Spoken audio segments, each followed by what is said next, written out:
So after a decade of incarceration, Mikhail Khodorkovsky is free. Russia's most high-profile prisoner left jail and travelled to Germany on board a private jet. Let's get the latest now from RT's Peter Oliver, who is in Berlin. So what is the latest you're hearing from the German officials there? Well, the latest is that Mikhail Khodorkovsky is here in the German capital. We believe, but we can't confirm yet, that he is in the upmarket Adlon Hotel just down from the Brandenburg Gate, in fact, very close to where our studios are here. Now, the reason we believe he's in that hotel is because former German Foreign Minister Hans-Dietrich Genscher was seen leaving that hotel. Now, Mr. Genscher has been instrumental, apparently, in securing a visa for Mikhail Khodorkovsky to allow him to come here to Germany. Now, we heard from Russian prison authorities earlier on Friday that said as soon as he left prison, he was issued with a German passport, with a Russian passport in order to allow him to travel. But it appears that Mr. Genscher has been working behind the scenes along with the German government here, working with the Russian government in order to push through a German visa for him to allow him to come here to Berlin.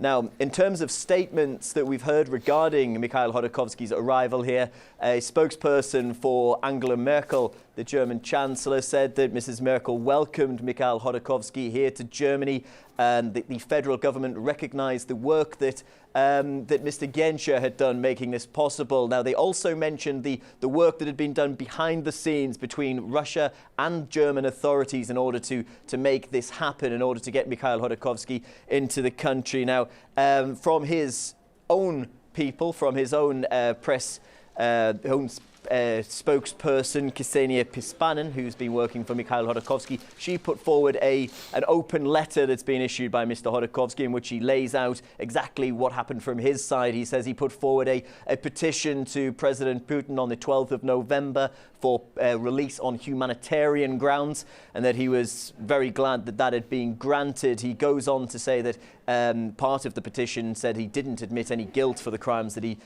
was incarcerated for those 10 years. He thanked his supporters, and there was in that letter quite an emotional moment where he said that he just looked forward to spending time with his family. Now, that was again reiterated in a statement by his spokesperson, saying that the whole family were just looking forward now to getting together and spending the New Year's holidays, of course a very important holiday in the Russian calendar. They were all looking to spend that together as a family. We're expecting that his mother and father will arrive in Berlin perhaps on Saturday. Also, that we're hearing that his son either is on a flight or is about to get on a flight from New York here to Berlin. His wife and other parts of his family are in Switzerland, apparently. They're all looking to come together here in Germany and spend those holidays together. As it stands, though, Mikhail Khodorkovsky here in the German capital. We believe he's in the hotel just near to us. Well, I'm broadcasting to you now from the headquarters of RT's video agency, Ruptly. They have crews all over the city. If Mikhail Khodorkovsky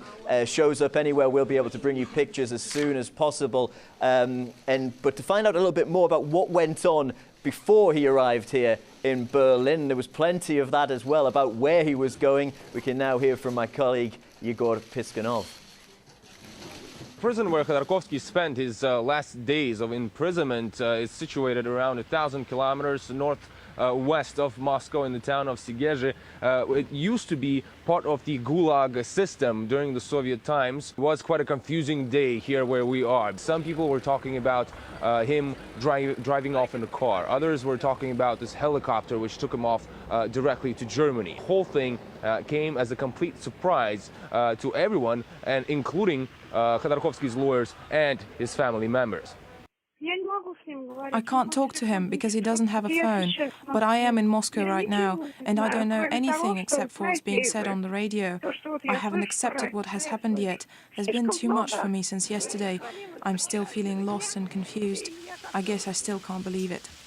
What's also significant is that all the events that have been unfolding today happened less than 24 hours. Then the president broke the news that Mikhail Khodorkovsky asked him to be pardoned. And he did it on the next day, and apparently just a few hours after that, Mikhail Khodorkovsky went free from jail.